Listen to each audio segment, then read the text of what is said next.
I would go to all the stores. Yeah. And the lady or whoever was the manager would put all the money in a brown paper bag. What? You guys didn't have like a staple? And I would take all the money. He would put it in the safe at home, and then on Mondays he would deposit it in the bank. Right. Right.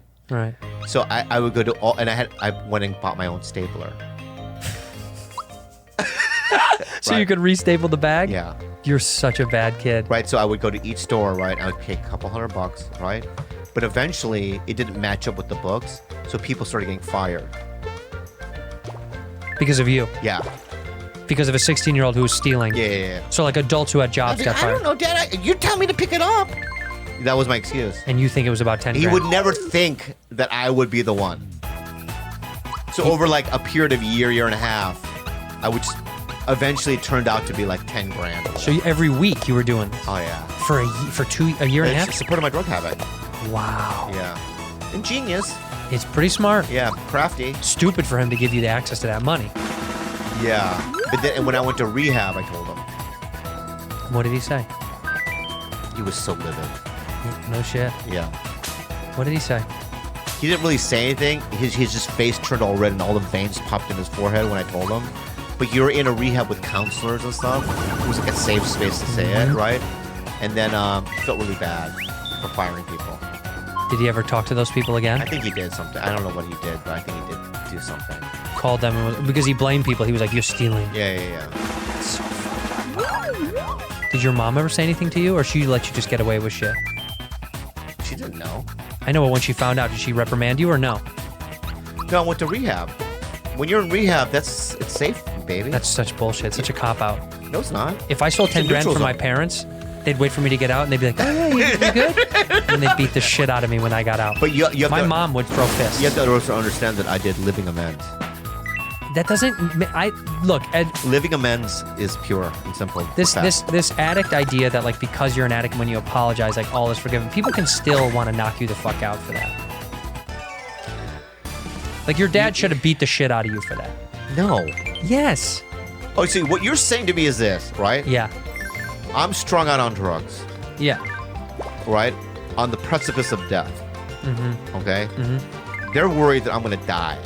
I know. Get better. We miss you. We love you. So they put me in a 45-day treatment center. Yeah, for like 100 grand. Yeah, for like 100 grand. Right? It's insane. Because we had no health insurance. No, I know. Those right? Well, they don't pick up out of pocket, right? And I went to 3. What? Yeah. 3 different ones? Yeah. Jesus, dude. You got your bachelor's, your master's, and your doctorate. Yeah. And but one of them wasn't an actual treatment. It was more of a detox kind of a place. Right. But the 2 were full-fledged. Ocean View Recovery Center and the McDonald's Center is where I went. Do they have McDonald's food there? Yeah. They do? Yeah. I think Ronald McDonald does. I don't know. Ron McDonald, you know that's a family member of mine. It's my Uncle Ron. Yeah. So anyway, so you're in a treatment center, 45 days. They're not going to beat the shit out of you when you leave. See, I would. I still would. I would say I'm glad you're healthy and you're alive and you're not on drugs, but I got to get you back for what you did. What if I said as a son, I go, listen, I know I fucked up. I'll make it up to you. How? By working at the store, which is what I did, for free, until I'm paid off my debt. But don't most Asian kids work for their parents' store for free anyway? Yeah. I grew up with a kid whose parents owned a dry cleaners right up the street from us, and he worked there forever. Great kid, awesome family. But I always thought, I bet you they're giving him good money to work for. No. The fear, though, is this. I remember being at the store, and my dad would say things like, one day this is all yours, right? Or something like that. And then you would have this dread going, I don't want to do this. Fashion girl? Fashion gal. Was it only women's clothes? Yeah, well, it was like, I think it was a Lane Bryant for ethnic women. It was plus-size clothing for ethnic women? Yeah, because it was a lot of Samoans women that would shop there. Yeah. I mean, nothing against, I love Samoans, but a lot of heavier Hispanic women. Just so it's a big women's clothing store. There was skinny stuff too, but mostly fat stuff, I felt like. Why'd your dad get into thicker? Your mom was a tiny person. Yeah. So she couldn't wear it. And so why would your dad get into thick women's clothing? I don't know how they. Maybe. Do you know how the business started? I've never asked you about your dad's business. Well, my dad. Well, he started in the wigs. You know, I was born in a wig store, right? No. Yeah. You were? I was born in a wig store. Really? Yeah, in San Diego. Like on a pile of wigs? But this is the scariest thing. Your mom is about to give birth, and your dad's like, lay down on a pile of wigs. Yeah. But here's the scary part. Huh? So, my parents owned a wig store in downtown San Diego, right? Which I was born there, right? And Time real fast. Why didn't you go to the hospital? Not enough time? no, there was a hospital down the street when I was born there, but I thought you meant you were born in the wig shop. No, she didn't give birth in the wig store. I don't know. Those Asians are hard workers. I know. It's not like they fucking, you know what I mean, had an 8-hour shift. They're like, oh, well, we have to work. You know what I mean? Do it here. No. I was born in Sharp Hospital, but then I lived in the wig store. You guys lived there. But here's the thing. So then when my dad started Fashion Gal, my uncle took over the wig store, right? So all my life, you know what I mean, even in high school and even when I was a stand-up, right, in my 20s, I could go to that wig store and it's still there, right? Wow. And here's the scary part, is one time I was there, my uncle goes, come up here for a second. So there's upstairs, it's an old building. It's still around. He sold it, but it's still there. And he brings me into this room where they have broken mannequin heads. Oh, so creepy. Right, so there's all these shelves, right? Ooh. And also these mannequin heads are from the fucking 60s and 70s. Yeah. Right? And you could tell that no one goes in this room. Right. These like cobwebs, right? Mannequin heads, right? But also all the plastic is off the eyes, right? And cracked. So creepy. Right? And in the middle of this fucking, right, is a cradle. A baby cradle thing? Oh, you slept in there? When you would take a nap, that's where they'd put you? When I was a kid, since we didn't have a house, Ew. my parents lived in that wig store illegally. Ew. Right? And so, look, this is where you, right? And you could just see all these heads staring down on me. That's so fucking creepy. It's so creepy. Ew. Do you remember growing up there at all? Like, do you remember vivid images of... No, but I do remember being raised by mannequins? 80 people, it felt like. People would always just come and go. Staring. Maybe it was my first audience. Oh, shit. Right? Yeah. Maybe that's how I learned to perform. You talk to the mannequins. Yeah. Like, this guy knows what I'm talking about. Yeah, I grew up in a wig store. Bob. What? That's so sad. Why? Because it's just like such like a sad immigrant tale, and I'm really happy that you... what? It's not human trafficking. I wasn't like... I don't know. It sounds so close. What do you mean? Just like the kid in the attic and stuff, around the mannequins that are fucked up, and like downstairs they're doing something illegal and wrong, and yeah, they probably had a conversation. They're like, we can't sell him. No one wants to buy him. yeah. They tried. But my brother got a real house, I think, as a baby. Right, when he grew up, you guys had been in the house at that point, right? Yeah, we got a house then, but like I remember my uncle showing me that shit. It was just like... Did it bum you out? No, but it's almost as if, like, because I didn't know that. That would bum me out if I saw that. No, I was in there and I'm like, wait, why is there a cradle here? And he goes, hey, you didn't sleep there, right? And I go, what? I looked at my uncle, I go, what the fuck? I slept here? Why would they keep it?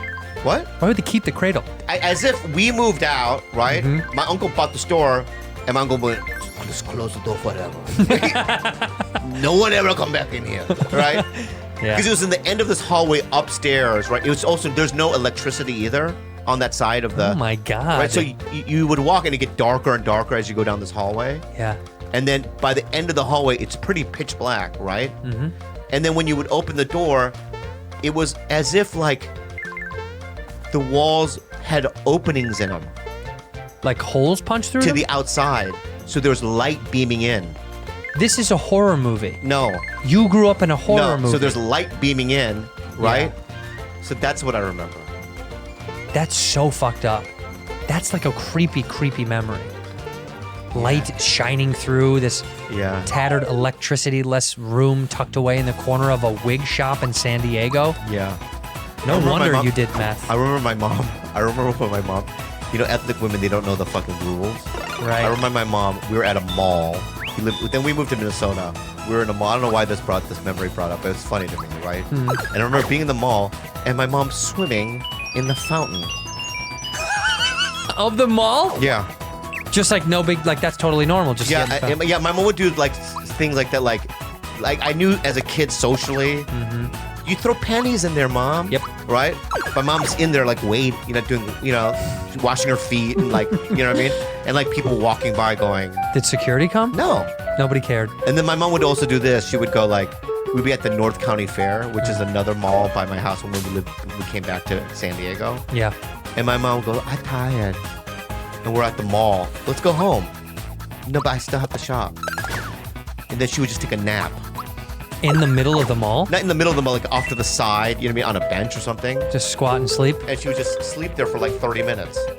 And my brother just wandering around like, it's so embarrassed because at that time we were like, Like 12, teens. 10, 12? Yeah, teens, yeah, You know yeah. what I mean? So we're like, Yeah, you care so much about looking Mom. cool. Yeah. You're like, we're going to Hot Topic. Later, Mom. Yeah, I love when they don't know the rules. You Yeah. know what I mean? And Yeah. they just do whatever they want. Because there's these weird social things that I guess. Don't exist over there. Also, why do they exist? Why can't you take a nap in the mall? Just go home. But why can't you do that though? Just Why go. can't you go to the fountain where there's water and wade your feet in it? Because it gets dirty. Then that's gross. That's true. unsanitary. It's true. Yeah, if your mother had a cut, she could get infected, bacteria, she could die. It's I a know. terrible idea. I'm just saying though, but Oh, so I'm telling you why. why we have rules in America. oh, I see. We can't just sleep in malls and wade in the fountains. But Yeah. I do think Well, I told you about the jug of piss. what? So this is so funny. So now I'm a comic. I'm on Mad TV. Okay. Killing it. And I go, Dad, you gotta. Cause they had one fashion gala Yeah. in some broken down mall, They just slowly close down Phoenix, Arizona. over time. Right? Yeah. But they changed the name. It was called Changes.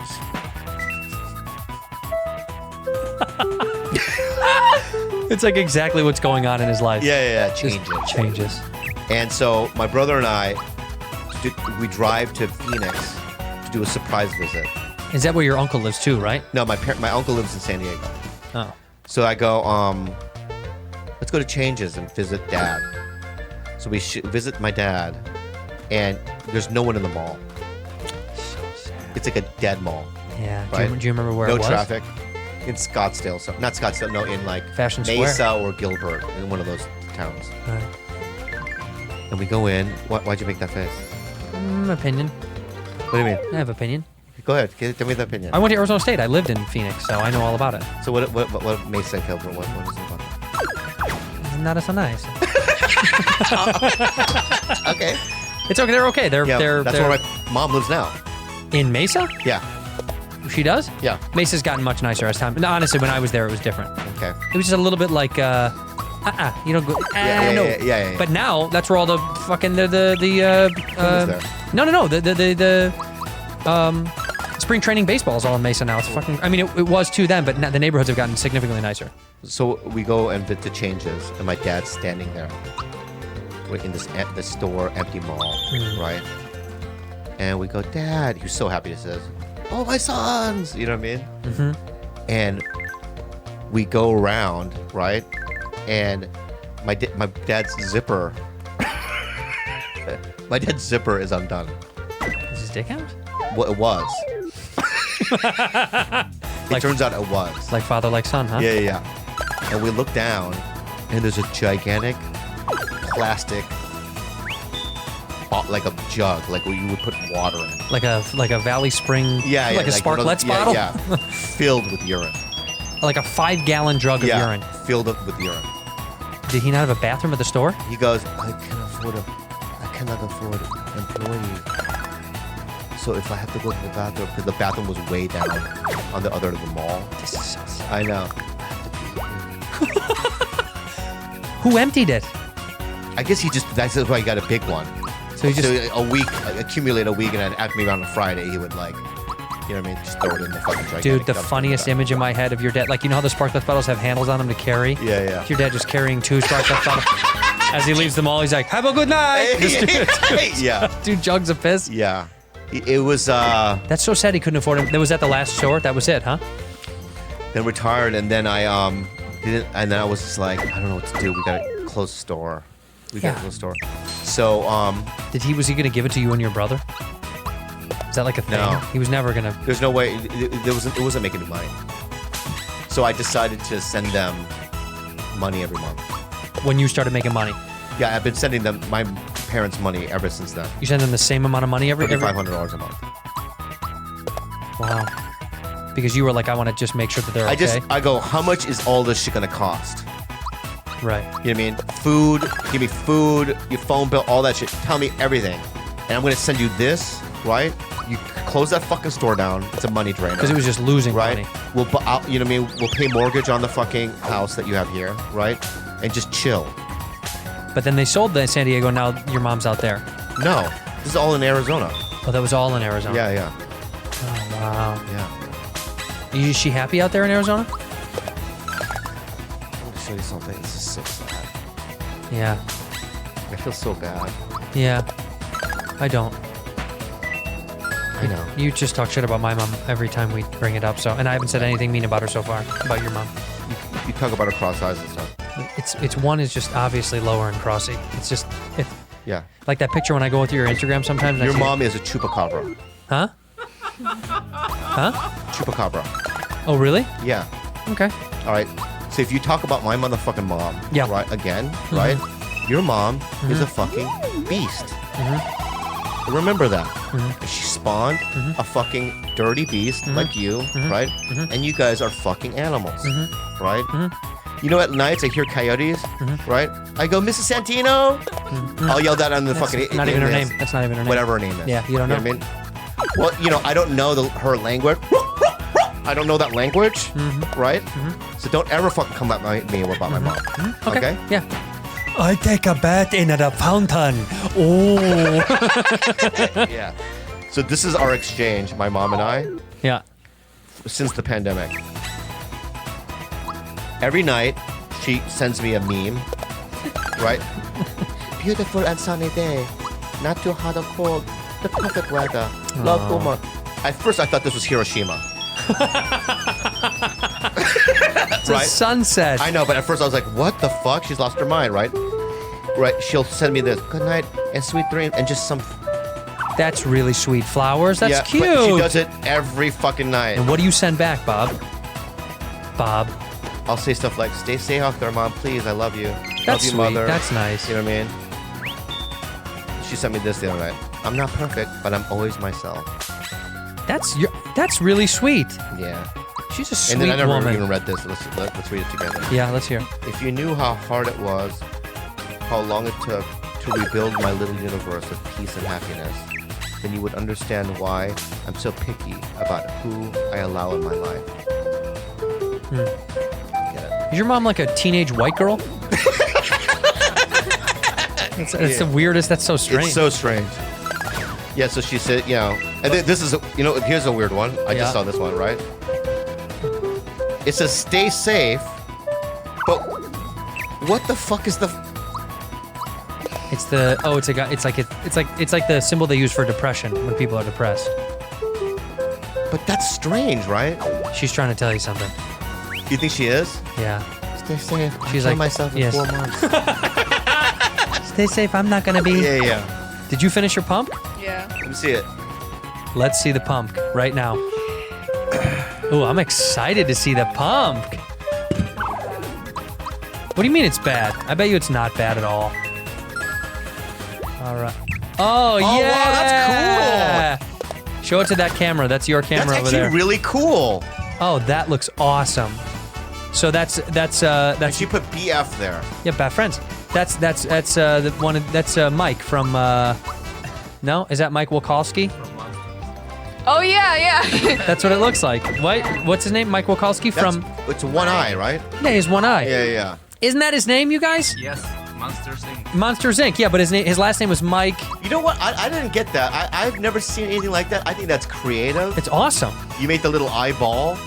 Can we have it? Can you? Oh no, leave it in front of you. Rudy Jules, I think that's a phenomenal pump. Thank you. I think you did a great job, Bob. You like it? I you know what? I think she's creative. I wouldn't be able to do that. All right, here. Can I have the pumpkin? Hold on 1 second. Okay. And I want all of us to say thank you for being a bad friend. Okay. Thank you for being a bad friend. Yay, Jules. That's really awesome.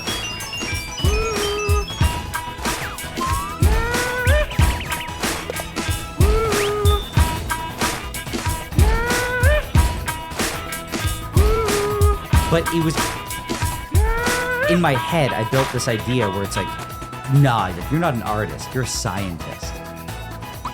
But as I made videos and was able to express myself and do stuff, I was kind of like, no, I kind of feel like I'm less of a scientist and more attracted to the art side. You're an artist with the skill set of a scientist and the spirit of an entrepreneur, a rebel. I guess, but the entrepreneur stuff obviously developed. I remember for a long time was like, I just don't. I think having to run a business is a downside of YouTube. What do you mean by that? It's positive in the sense that it lets you become financially independent. You can do all the projects you want, but it's a downside because like you get bogged down just having to do business stuff. So it's like me being the quote unquote like head, I'm a manager. So it's like when a friend, and they're my friends, so obviously it's different than if I was like, a 100-person company. But when my friend comes in, for example, and he looks down, something happened.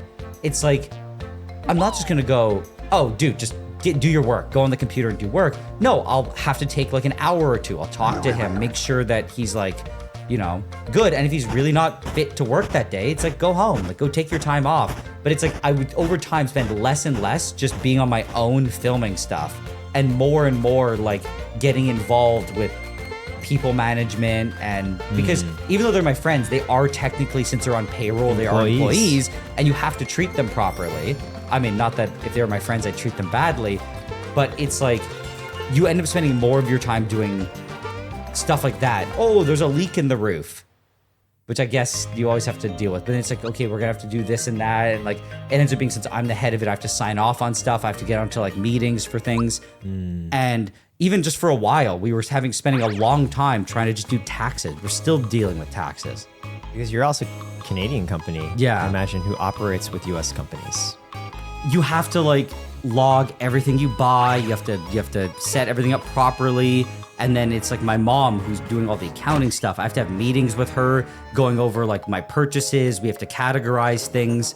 And then we just had a meeting with, what's it called? What was it? It was it was a notary because I run a business that if anything happens to me, now I have to, have obviously not a will, but like my wishes of how the company will be run and how certain assets will be divided. Like these are all things to be responsible. But I was like, I miss the days where I just filmed stuff and posted them on the internet, where it's like, I feel like as time went on, I had more and more days where I was like just doing taxes and, talking to people about contracts. I do my best now. My brother deals with a lot of it, but it's like you have a lot of meetings and I'm just like, I just don't care about any of this. Nigel, I feel really similarly. Part of the whole reason why I started Carrot was because, as I mentioned to you, I always wanted to be a creator. Yeah. I think it's amazing and beautiful we live in a world where you found a way to explore your passions, and by sharing it online, you also make the money to support you continuing to do that. I think that's super cool. And I spent years in the corporate world before I said, okay, cool, I really want to do a company that gets to be my way of being a part of this world. Ironically, as the company's grown, we've raised more money, we've hired more people. And one day you wake up and you're like, this thing I did to feel free now has a mind and needs and obligations of its own. I have created something that constrains my own freedom. It's the weirdest feeling in the world. I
100% agree. It's kind of like, since again I work with all my friends, I would explain this to them. I go, I built something to chase my goals and aspirations, but I was like, at the same time, you guys don't experience this. I can't just quit. Like, if I quit, then you guys lose your jobs. Your employees, your subscribers, everyone that you've touched through Nile Red. It's like the people I've hired, I grew up with them, and like my brother, and it's like if I quit, then I know that I will directly ruin their life for like a few months. If I spontaneously was like, I'm not doing this anymore, it's like they've just built the last years of their life in this direction. So if I choose to change directions, it's not like, you know, if I worked at a company and was like, I'm quitting, okay, the company will go on without me, and you know, the only people that have to deal with it— You are the company. Yeah, but it's like the only people who have to deal with it is like if I had a wife and a kid or something, and it's like, but I'm there with them to, you know, work through it. Whereas this one's kind of like, oh, friend, I know you have a mortgage, but like, I just can't do this anymore. And like, I'm paying you a good salary, but my friends told me this. He goes, I know if I go to another company or another job, I may get equal or more, or I may get less. So it's like, there is a stake to be lost that if I were to quit, then I know that in some way I could directly make their lives worse. So there is this incentive to not quit. So then you feel like you are constrained, even though I'm not planning to, like by no means. But it still ends up being where, again, yeah, you're like, I've created this big thing, but now it's like I've created my own responsibility. Similarly to you, I feel good when I'm doing something that maybe I wasn't supposed to do, like something of my own. Like, there's a reason why I'm doing something independently versus working in a big company, because I enjoy that. And it's the weirdest feeling in the world to wake up one day and be like, oh, I am at a company, like my company, but it is still odd. Like, I feel like it's been long enough that I've been doing it that it feels normal, but it feels weird that it's normal.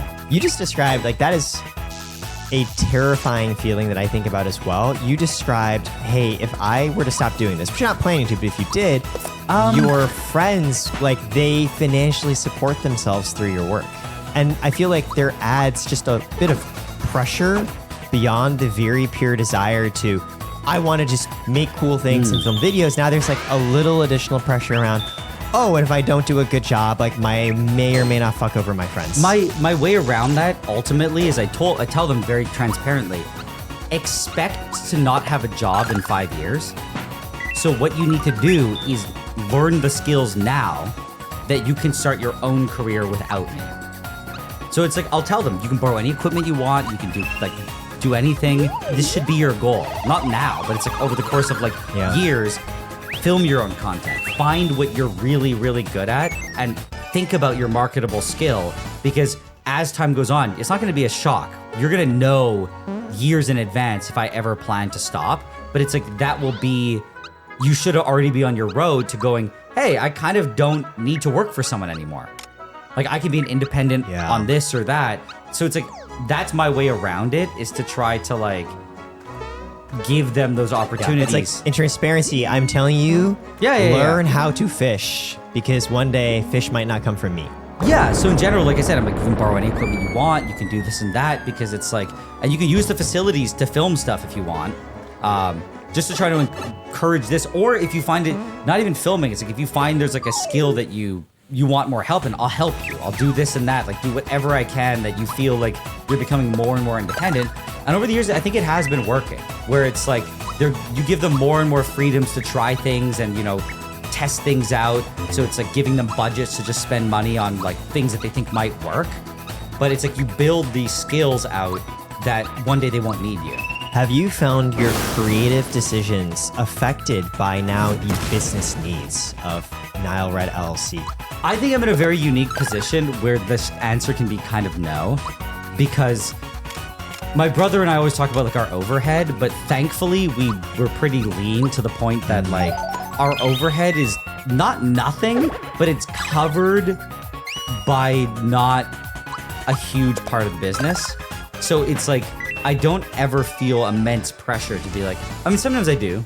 I have where I'm like, oh God, why are the stats going down? 'Cause I haven't posted in like 5 months. And then I'll be like, I need to post a video. But it's like, we still didn't lose money that month. And you mentioned... But I panicked that we will. Because there's this fear. We were like, oh no. Like, we'll lose money, oh God. Like, gotta post a video. But I'll never post a video I don't want out there. Right. Like, The I'd rather quality just matters. not post at all. You said that when you realized this more artistic side of yourself, with which you use your scientist skills to produce that content, and of course the business savvy helps ensure this is a self-sustaining entity, but in a way you have this strong bent toward the humanities. You mentioned that you grew up in a household where it's very science focused, and you know, nobody would say anything. Well, the that felt a irony little is, weird. my mom is a design artist. So it's like, she's Wow. very artsy. My dad is very science focused. So it's just that I spent a lot of time, he's very practical.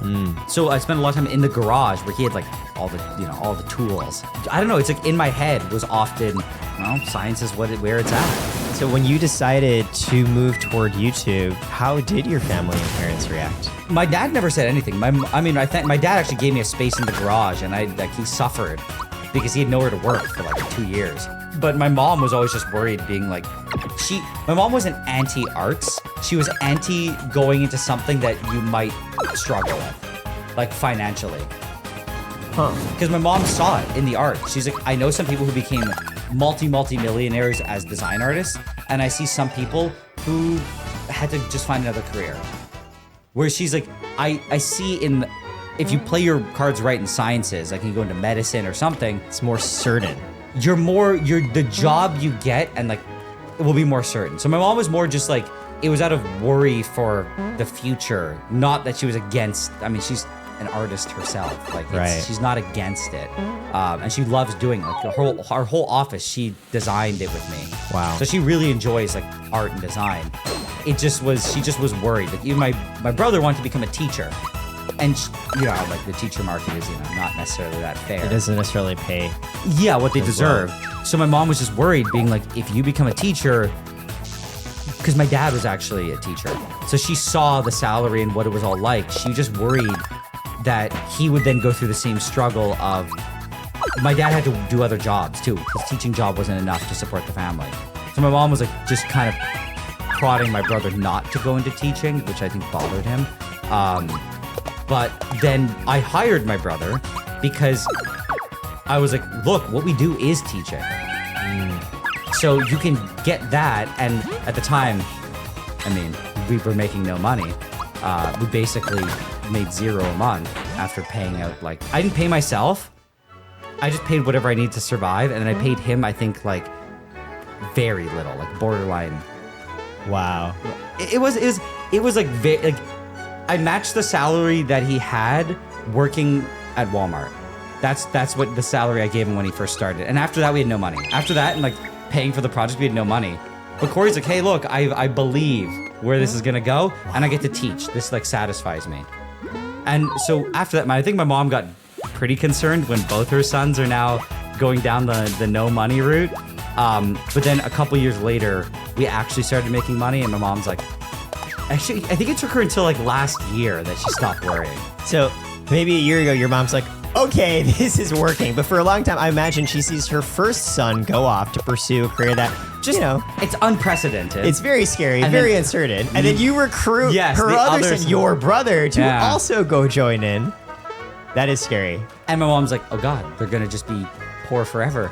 And it sounds like you spent it sounds like a couple of years where you weren't, Nile Red was not making that I mean, much. I can give I remember the budget pretty early on. I think it was like 2017, end of 2017. I think the channel every month with everything, like Patreon, everything. I could be wrong. I think it was probably like $5,000 a month. That's $60K a year for two people. Yeah, but here's the thing. I had a rent for $1,000 a month because I just decided, you know what, I'm gonna rent a place. So then it goes down to $4K a month. And then I probably spent like $2,000 on like filming probably $1,000. The budget was less than $1,000 on filming the videos. So you're left at like $3K. And I think I lived on $1K a month and I gave my brother the $2. That's not a lot to live No. off of. From like 2017 to 2019, I think my budget was $12K a year. That's like usually what I paid myself. Because I live with my parents, so all I paid for was food and like gas. What was the first video that really popped off? In a meaningful way, when I made Yeah. when I made little gold bars from jewelry. I remember that one. And That was 2019. So that was the first time where I was like, oh my God, we're gonna make money. and now like the channel makes money. Has that changed how you think mentally? In a way, because I think that in 2019, when the moment the channel made money and we went from, oh my God, like we aren't poor. We can actually like buy stuff and I don't have to worry so much about everything I'm buying. I remember that because it was the year that we went to VidCon 2019 and we brought my friend with me and I'm like, don't worry, I'll cover your part of the Airbnb. Generous man. It was like, whoa, like, this guy's got money. I'm traveling with my brother and we're gonna pay for it anyway, but I'm like, hey, friend who's coming with us, don't worry. You can just tag along, it's free for you. And it's like, I don't need him. I didn't need to split it in 3. So for me, that was like, whoa, like, I'm making some money. But then as the years went on, especially over COVID, things like expanded. And honestly, the biggest year I think was probably 2021. And then after that, I just haven't posted that many videos. But what kind of fed into that was we started making way more money that was that our overhead needed. So it's like, of course, you raise people's salaries and, we moved into a new office. It cost us a lot of money. But I hit this point when you ask how did it change my mentality, it was being enticed by money was over. Like, it became obvious to me that I'm able to make a video that gets views that will make more money than the video cost. And we're making above our overhead without like struggling super hard. So then I was like, okay, the idea of making video for money doesn't exist. That's actually why we started Shorts, ironically, because Shorts made us no money for like 6 months, even though people told us we were selling out for the money, making 0. So every short we made was a loss of money. And I was like, now I can actually put time and effort into things that are just gonna lose money. And then I was like, I'm gonna choose projects that take longer and they're more challenging and this and that, because I'm like, there's no incentive for me to make money on the video. I'm like, I'm assuming it's gonna do okay. So I'm not really chasing an algorithm anymore.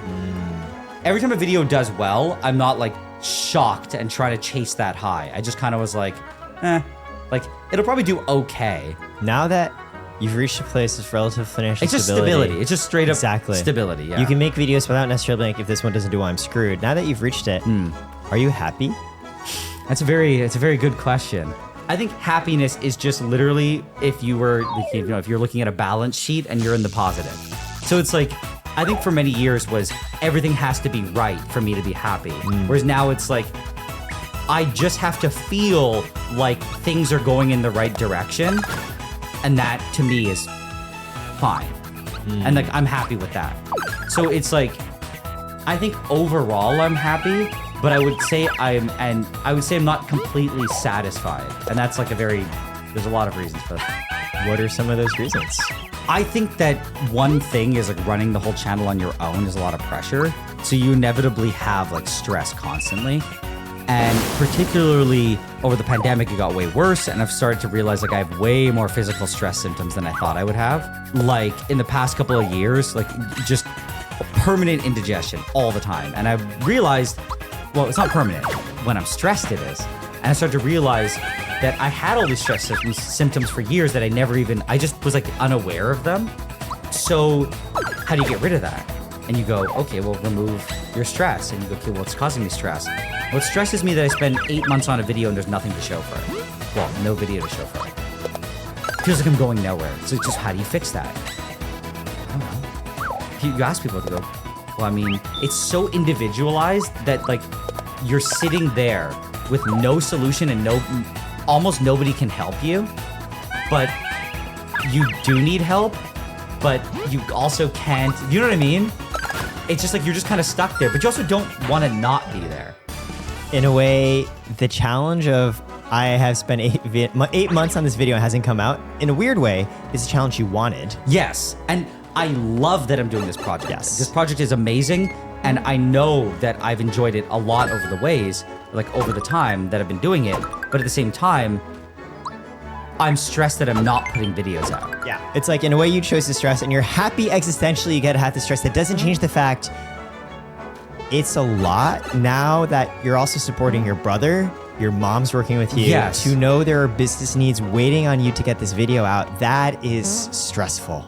It's weird though, because ever since I was a kid, part of the reason why I built this up this way is I remember watching like sitcoms, you know, where all the people hang out with their friends and it's just like a casual office. Like Friends. Yeah, like something. And I'm like, I want that. And it's like, I made it. Like, I did build that. So it's like, part of me is super appreciative for that. But then at the same time, you feel the pressure of doing all that. And I know there is a solution. I know there's a fix. The problem is, if you ever talk to anyone, I would say it's like going to a therapist and your problem is a relationship problem.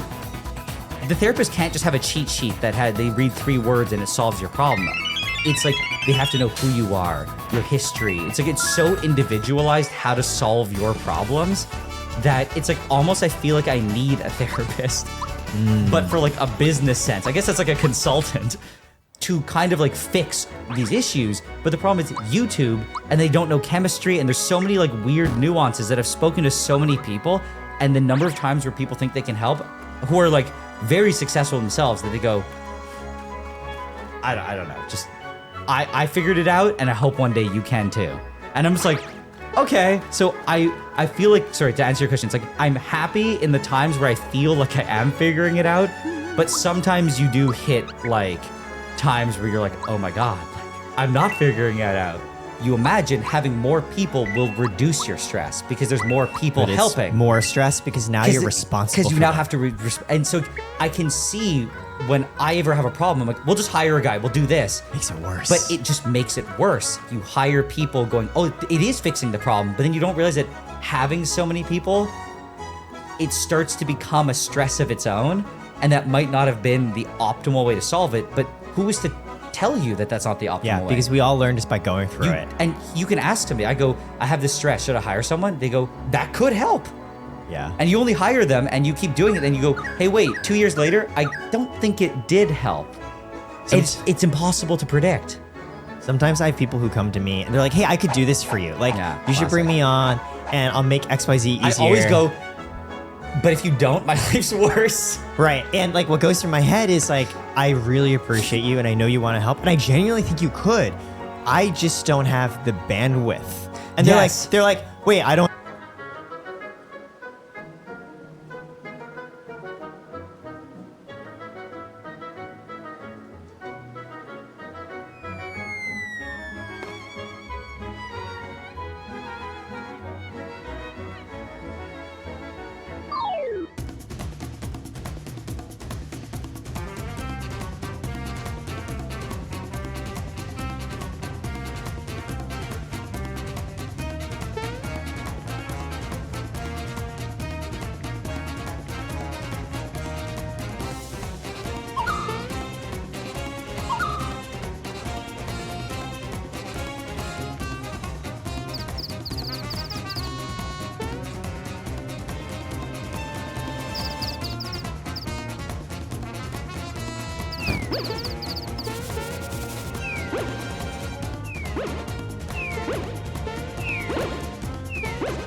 understand. Like, no, like, I'll make your life easier. I'm doing this for you. I'm like, I don't think you probably are familiar. There's bandwidth and mental energy just in coordinating and managing. It's so much work. Yeah. Because I can't just bring you on and say, I'm literally not going to talk to you for the next 6 months to figure it out, because they're going to have a experience. And then I feel responsible for that too. Exactly. It just ends up being like, that made me very hesitant to hire people for a long time, because when I hired my friend Reggie, it was 3 months of my time to train him. And then when I hired my friend Zach, it was like a month of my time. He was doing, because Reggie films with me, whereas my friend Zach does more behind the scenes stuff. Well, so different type of work, different easier. training. But like with Reggie, we hired him. I have to put a computer together for him. I have to get him a desk. I have to set up a server You also system. have to just help him understand how you think. Yes, and a lot of it was, it literally makes your process slower. Yeah. For like months, because he's bumping into you. He's getting in your way. Now it's great.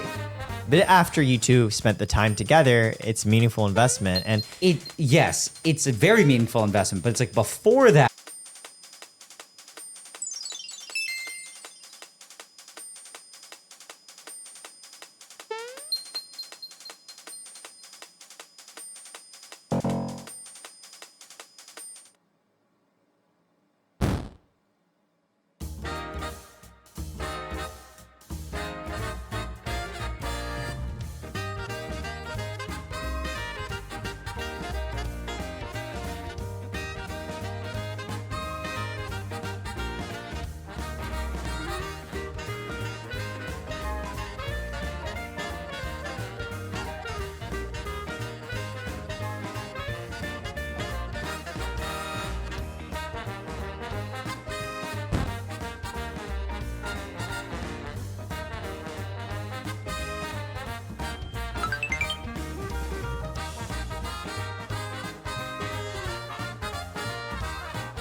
that you're in this place where you're like, so we've kind of agreed we only want contract workers because we feel like we can find highly skilled people who can do like kind of one-off projects that will really help us. And I think that I'm like, I cannot hire a full-time employee. I'll just fall apart. You mentioned saying, hey, like I need a therapist, but like business focused. It's just a consultant, right? So a coach. I've been seeing a therapist weekly for 4 years. Okay. And this started after like a normal therapist. A normal therapist Okay. after 4 years. This started, so growing up, I never saw a therapist because I grew up in an environment, it's not like my parents were the most supportive of therapy, not due to malice. They just didn't know. They just didn't understand. And like, I don't want to speak for you, but like I've had, not my parents, but like I've had friends' parents who I would tell them like a problem I'm going through. And in my head, I was like, obviously you need like a therapist or something. And they would just go, have you tried like just sleeping better? Yeah, it doesn't work that no, way. but it's just like the classic, you explain your problem. That's crazy. Have you tried like just not thinking about it? I'm like, wait, is this actually your advice? And it's like, they have good intentions. They're genuinely Great intentions. Genuinely trying to help, but it's like, that's not the solution to my problem. Yeah, I experienced the same thing. It's like, have you just tried like being less stressed? Like, Exactly. You're feeling a bit down. Have you ever tried like just get a bit more energy? And you're like, I don't think that's my problem. Does not working. They're really trying, but you're just like, and like hearing that sort of reactions for a long time. That's why I didn't see therapists. I was like, well, I can just like figure it out. And oh, that's because that's the environment tells you. exactly, Just figure it out. Yeah. Eventually, I hit a breaking point, man. Usually, when you go, dude, I've been trying to just laugh it off for like I was 2 years, dying, and I'm worse. Clearly, yeah. So like something's not eventually, working. I remember I literally booked a meeting with a coworker at Facebook because she had written publicly about seeing therapy. And you're like, this is my end. Oh, I asked her, I was like, do you think I need to see a therapist? And like started talking in the middle, I started crying. You did? Yeah, I started crying. And by the way, we're like in a public, this is like a work office at Facebook. And like the meeting ends. She's like, I'm not an expert, but I think you need something. She was like, I'm pretty sure you do. And we like leave the meeting. And they're Yeah. like these other Facebook employees waiting to book the room after we leave. So she like walks in and I'm like, why? I'm like crying. And I'm like, it wasn't anything she said. I'm just going through a lot. Yeah. So I started seeing therapists weekly over the past 4 years. It's been really helpful. I started seeing a business coach too about 3-4 months ago. So they do exist. They do exist. I mean, they absolutely do exist. And the one I'm seeing, so I didn't get one for a long time because I was just like, how could he possibly help? And yeah, It's true depending on the person. If they're Right. good, I feel like they could probably fix problems you didn't even know you had. But if they're bad, you feel like it's a waste of time. exactly. It's like dating. You don't know until you're already Yes, into it's it with either them. your future wife or A breakup. A lesson I'm learned. saying, or the date is so bad that it's like it's borderline trauma. Oh my gosh. It's tough. There's this TikTok meme where it's like, thought I was meeting the love of my life. Nope. Another life lesson. But I think the toughest part is you have to just go. You have to just try. We wouldn't be necessarily knowing what it's to feel like unless we're like going through it. Yeah. So I started seeing this business Yeah. coach, and he's really, really good. And again, I was just like, why didn't I just see him before? And I was like, oh, like costs money. I don't need this. Like, I think it's Yeah. weird when you do something for your own. You're probably pretty self-sufficient. And then as things scale, it's like a different set of skills and emotions it requires from you than when you started. I think a lot of it is people get very accustomed. At least for me, I shouldn't speak for all people. Yeah, I'll for speak yourself. For me. Maybe I'm just crazy, but no, I've noticed this. Is like people are creatures of habit. Yeah. So you like to do the things you know how to do. Yes. And so I find that that's part of the problem. It's like I build this whole business, which I didn't know how to do at the beginning. But once I finally figure out how I feel like I know what I'm doing, then it's like, I don't know, it's like you build this like bubble where you stay in it, where you just do the things you know how. And for example, I know a consultant or a business advisor. I know what you said, like a business coach exists. But because I've never spoken to one, in my head, it's impossible to get one. Or it's too much work to There's find someone. activation energy. Yes, there's a crazy barrier of entry, but it's so weird, and so I'll never seek it out, and then you'll just keep this problem perpetuating Until you really break down. But what's insane is that like in the world of like chemistry, because I've done it so much, I'll find things that the average person goes, that's impossible, and I go, well, you obviously just have to do this. That's like so easy. And it shows that it's just what you do and what you get used to. So like for me now, if I have to do a chemical reaction, do all this weird stuff, I'm like, oh, just do that. Oh, if you have to order from China, you have it custom designed in China. That's super simple. But it's like, the average person goes, how? Like, but I know. I just go on Alibaba and I know exactly the whole process. To me, it's trivial. But then finding a business coach is like, oh, that's impossible. Yeah, because you haven't what spent website do I time go doing to? Who do I message? Are they going to be good? Are they going to be bad? I don't know the outcome. It's like such an unknown that I'll just avoid it. What do you think are the biggest ways you've changed emotionally since 2014? I think fundamentally, the channel gave me confidence because I think that before I started, I didn't really think I was very good at a bunch of stuff. And it took me a long time of making YouTube videos that I was like, I remember talking to my brother, I was like, either I'm just consistently lucky or I might have a skill. And it was like it was a proof to me that I'd actually developed a skill and that I was good at something.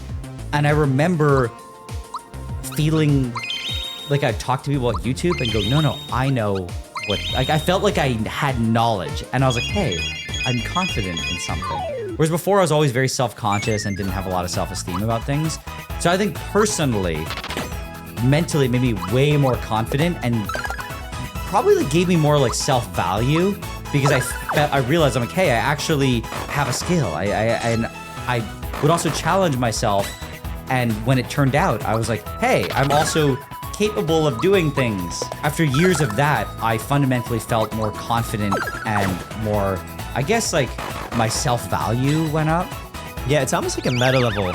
Every time you challenged yourself and you did it and it worked out, you build more faith in yourself. Yeah, I mean, I think that's literally just building confidence, where it's like you tried something you weren't sure of, it worked out, and after doing it so many times, you go, again, either I should get a lottery ticket because I'm the luckiest guy on the planet, or I'm actually good at something.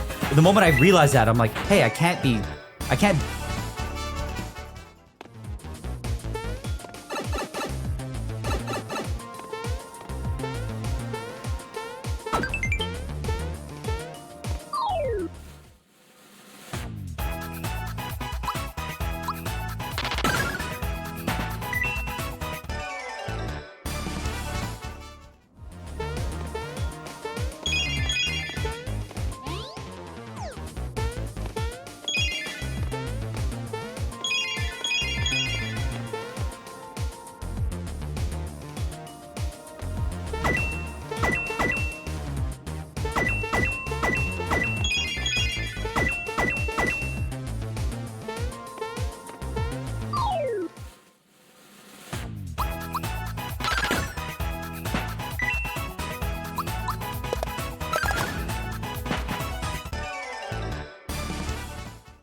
In my head,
Yahoo!